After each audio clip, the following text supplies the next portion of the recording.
Welcome back to Your Hour. Joining me now is Susanna Matthews. She's been a guest on Mouthy Broads before, but never on Your Hour. And she's here to talk to us about her new book called Revising Mrs. Robinson. So tell us about this book.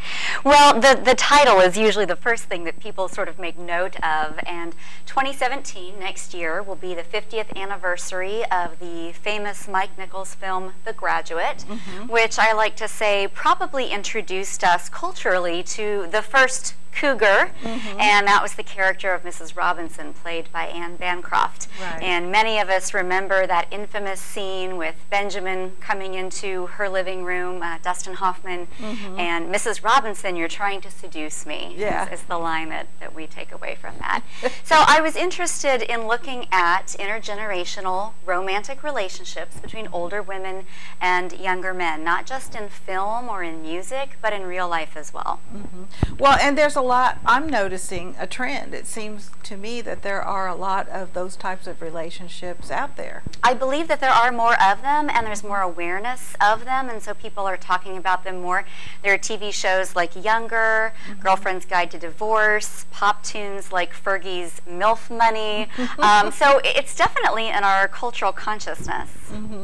Well, and there are some advantages for both parties in a relationship like that, I would think. Sure. But there are a few drawbacks as well. Exactly.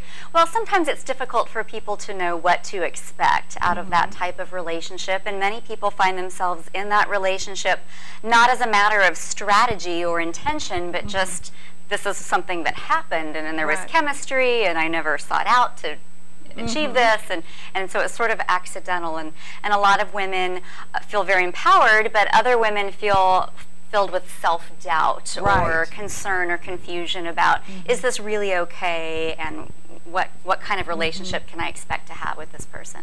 And what happens when I start to show my age? Yes, right. Well, I mean, it's really been in our national spotlight with the politics of late that women are, in spite of all of our advances in education and earning power, still evaluated in terms of youth and beauty. Oh, absolutely. And deep down we know that.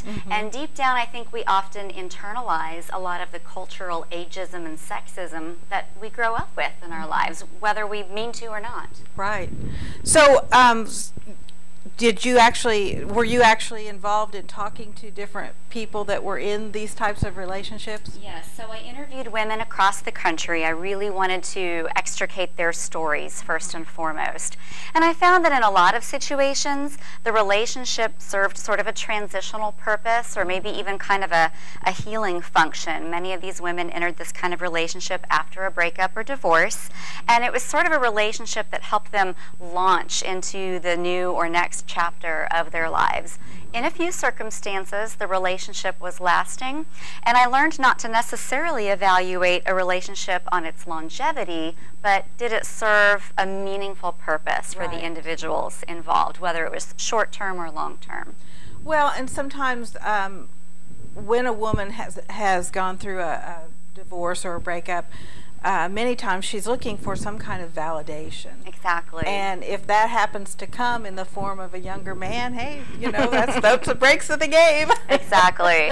And, you know, many men, whether they admit this or talk about it or not, have at least a curiosity about what would it be like to be with an older woman.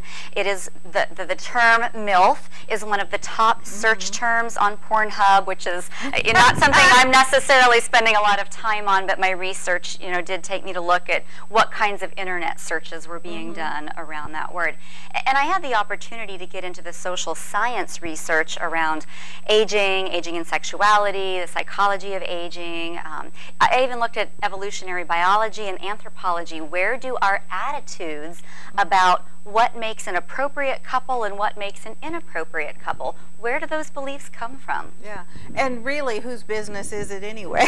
Right, sure. You know, there's a lot of men who date or marry younger women, and nobody thinks twice about it. But when it's the other way around, people do have a certain stigma. Just a little more pause. You know, I saw in the news this week that Hollywood actor Sean Penn is dating a woman who is, I think, 34 years his junior. So she's approximately the age of his children, give or take. And, you know, certainly no judgment, but we do seem to be a little more ready to accept that. Right. When the man is the older party. Yeah, it seems to be something you just kind of expect, especially if it's a second or third marriage. You know, you don't think twice about it. But I do know that we kind of raise our eyebrows when we see an older woman dating a younger man. Sure.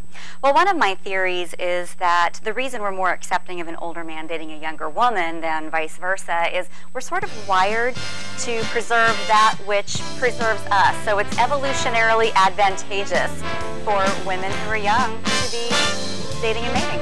Well, and your book launch is tomorrow night? It is tomorrow evening at 7 o'clock at the Hungry Heart. And that's at 222 South Commerce. Yes. Okay. Well, and so that'd be a great chance to meet Susanna and get a copy of her book.